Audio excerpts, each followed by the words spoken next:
Welcome to Know Your Community. I'm Colleen Nardone, your host, and I'm visiting with Wayne Patras from the Disabled American Veterans Organization. Welcome. Thank you. Okay. I have been finding it very interesting to hear about this organization because it's an organization that's been around a long time and does a lot of things, but you're kind of low profile in many ways as far as getting publicity. So I'm hoping you're going to tell us a lot more about it. And start with telling me what your purpose is. Actually, our mission is to integrate our veterans back into society. Most of them are disabled, well, all of them in the DAV are disabled, and we're integrating them back into our society.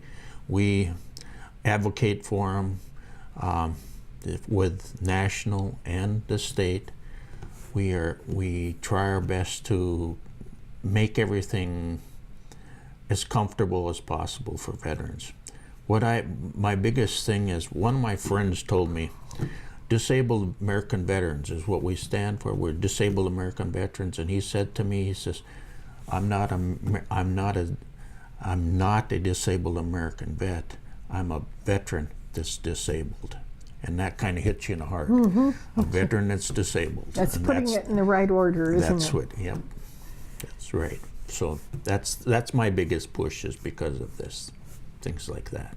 And you're a national organization, but you also have local yes. posts. Is that what you call them? We call chapters. Chapters, okay. We have 23 chapters in the state of Minnesota. And we're chapter 13 here in Grand Rapids. And our main mission, I guess our bylaws state that we have to give money and help to any disabled vet or be qualified as a disabled vet. That means that if with the VA, you would have to have a disability rating. It could be 0, but like a lot of them, like my uncle, he is disabled 0 for his hearing. He gets hearing aid, but he could be a member of the Disabled American Vets. Oh, I see. Mm-hmm. And this has to be a service-connected And it's disability. service-connected, yes. And here in Itasca County, can you give some examples of the help that you give?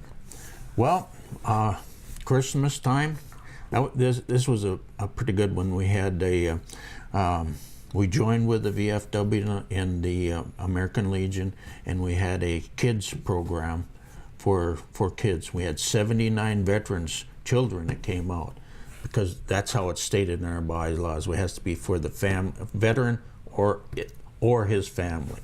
That's the only thing we can give money. And there were 79 kids that came out to Cohasset, and we had a Christmas party for them. There was over 200, but there were 79 that were veterans kids. So we had a Christmas party for them. And then we had a veteran that came up from Arkansas, and she came up, and she had there was 2 kids she had with her. One of them is disabled, and she's a disabled vet, and she called and asked if we could get a turkey for her because she had nothing. And she came up here and was visiting friends up in Big Fork, and I said yes, we will. But I checked her card out, and she's a disabled vet in Arkansas, so no problem. We bought a turkey for her. I brought a Christmas tree because they had no Christmas tree. And so we got the Christmas tree, and then I went to this is all through the chapter. The chapter okays it. And I went to Target and got her $200 or $200 cards so that she could go buy Christmas presents for her kids. And then we just lately we had a veteran over in Pengilly that his card broke down. Well, I went to the ICVC.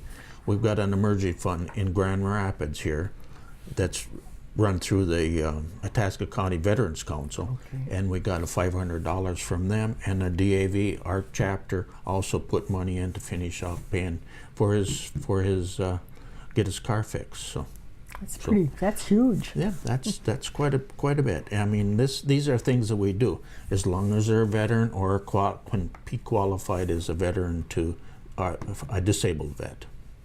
So. And I can see that you get a lot of satisfaction out of doing it. Oh yes, yes. This is a passion I have now. Like I say, I was in the American Legion. Well, I'm still a member of all three organizations, but the DAV has become a passion of mine. I'm also vice commander in a department with the DAV, so I'm down in Minneapolis. So I'm. My voice is getting a little louder as I climb the ladder.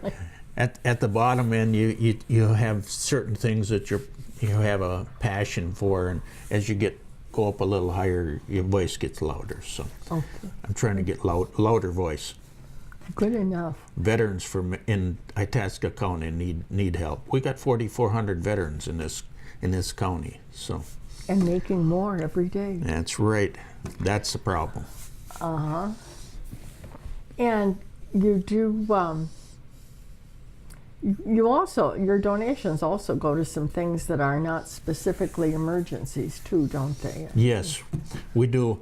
We have a bingo program at the Itasca County Fair, so we have a fundraiser there. So we give out to our, we've got 5 nursing home veterans. I shouldn't call them nursing homes. They are nursing homes, but they're called veterans homes in the state of Minnesota, run by the state.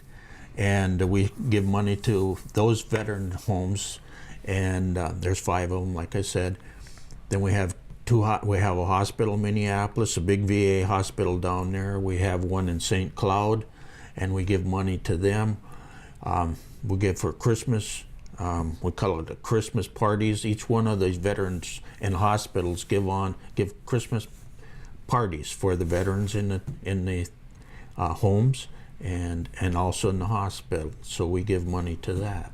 We have an outdoor program with the DAV, which is run by the Department of Minnesota, and that is a deer hunt at Ripley, and that's for the disabled vets. They take all the vets out if you know they apply for it, and we have somebody goes along with them because some of them are crippled in wheelchairs, and now we have 2 wheelchairs that are on tracks, like so they can run around in the woods with on the tracks.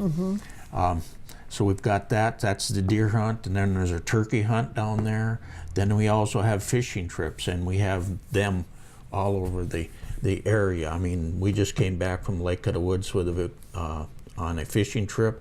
You take on, I think it was 35 veterans that went up there, disabled vets that went up there, and we go up and we have people that go along and clean fish and help them take out. I went out on Lake Superior with a bunch of veterans out of the Silver Bay Nursing Home. That's the closest veterans home that we have to us is in Silver Bay. So I went out there and we went fishing, trout fishing out on the lake, and salmon or whatever they are. I don't know, big fish anyway. So, but yeah, so we give money to. I don't want to bring up the exact amount, but we give a lot of money away. So. Well, one thing that I noticed you had that you donate to that is caught my eye because I was in France last year and visited Normandy, and so those veterans are very high on my list lately. And you sponsor the honor flight. Yes, the honor flight. In fact, I've been one of them that's been selected to go on honor flight this year. What it is you fly out to D.C. in one day. It's a one-day trip. So you leave at 4 o'clock from Duluth. You fly out to D.C., see all of the monuments out there, and run around, have dinner, and all of this stuff. And you fly back that night. Come back by 11 o'clock that night. World War II vets, they were tired. The ones that we have in our chapter that have gone, but they enjoyed it, and they said it's the best thing in the world. It's quite a trip, and they've got it set up so as soon as you get into Washington D.C., if you need wheelchairs, they got a big line of wheelchairs sitting there for you, and off you go. They just put you in it, and you got guardians that go with you, and everything is taken care of, all the monuments. So yeah, that is quite something. The honor flight is something. Well, they earned it. $90,000 it costs to go on that honor flight. That's how much it costs. Wow. And it's all donated money. So Where does that money come from? As you said, it's all donated. You raise it. Yes, we raise it. We, out of our chapter, because of our clothing program, we have extra money, or I shouldn't say extra money. We have money, so we donate it to the honor flight. The VFW just had a big fundraiser, and they donated $10,000 to the honor flight. So most of it is fundraising, and you got some people that just write out checks and send money to us. So it's all donated money that goes. So, and that's true of all your programs. All of our programs, yes. You mentioned the clothing program a couple times, I guess. I wish you'd explain that to us. Okay, our clothing program we've got the Department of Minnesota has got a contract with Savers, which is a national company, but we have a contract with them for the clothing. And as you see around Grand Rapids, we've got these green bins that say DAV on them, and that's where we put the clothes and shoes is what's supposed to go in there. We cannot take. In Minneapolis, they can take furniture, but we can't because we don't have the space to put it. If we had more room, then we could take furniture. But it's mainly, of course, you have books and things like this we can take. And what happens is they pay us a certain amount. We load it up. I go down to Duluth probably once or twice a month with a load to Savers. Savers down in Minneapolis, or in Duluth, is the only store. There's 4 or 5 of them in the cities area, and St. Cloud's got some, and Fargo's got one. But the one in Duluth, the only nonprofit that goes into Savers in Duluth is the DAV. So it's strictly, that store is strictly, we're the only ones that take money. They run 7,000 pounds of clothes through that store a day. So they move a lot of clothes. And but all the chapters in the area dump into them too. So, and that money, what happened? Okay, getting back to the money part of it. I digress a little bit, but the money, they pay us a certain amount for the amount that we pay in, or amount of clothes. They pay by the pound. Okay, then that money goes back to department, and department sends us a check. So it's run through the department, and they send us a check. And it goes into our checking account, and all the money that comes back is earmarked for veterans in Itasca County. So we cover all of Itasca County. So any veteran that needs help that we can, is like I say, is DAV or can be a DAV member, we help them out. So that's where our money goes. St. Louis County has 4 or 5 of them. They've got Virginia, Hibbing, and Duluth that is in their county, and those are the chapters they have over there, and they do the same thing. They get the money back, goes into their county, to the veterans in your county. But you don't have to be a veteran to donate, do you? No, you don't. Anybody that you see those bins, if you're cleaning out, like a lot of times we see right after hunting season, the spouse, the wife is cleaning out the husband's clothes. You never do that. And all of our hunting clothes are in there. And there's certain times you can always tell that they're cleaning out the closet. But for some reason we don't get a lot of women's clothes in there, but we get a lot of men's clothes in there. So. And right now, how it's set up, I have the Sheriff's Department, which is a godsend to us because we are all disabled, and it's really hard to crawl in those bins. Those doors aren't very big. And so I talked to the sheriff. It took me 4 months, but we got it straightened away where we have the sheriff brings the work release people. Okay. And he goes around, he follows us around, and they load out out of the bins into another a trailer that we have, and so we load up the trailer and then we take it. There's 5 spots in Grand Rapids. I think it's 5. Let me see. We've got the Moose. We've got used to be Cub. Yeah, Cub. L&M. We got one out on 63. We got one in Coleraine, one in Nashwauk, one in Deer River. That's where our bins are at. Anyway, they come into the one spot. We take it to Cohasset, and we have another trailer that's larger, and we load into that, and the sheriff helps us with that. And now when I go down to Duluth, because you have to be a DOT certificate in order to go down, take a commercial run down.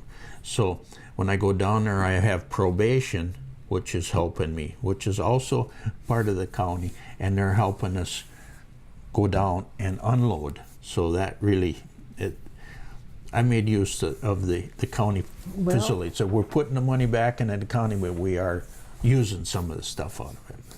That sounds like a work. I've seen those bins and didn't know what they were. Yeah. Didn't know about them, but I'll remember that next time I clean Jim's closet.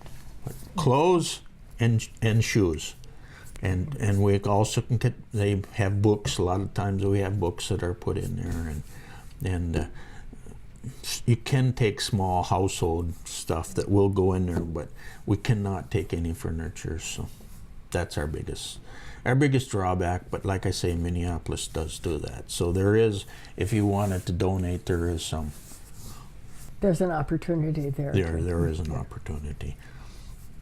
And I think most of us do go to the cities every once in a while where we could do that sort of thing.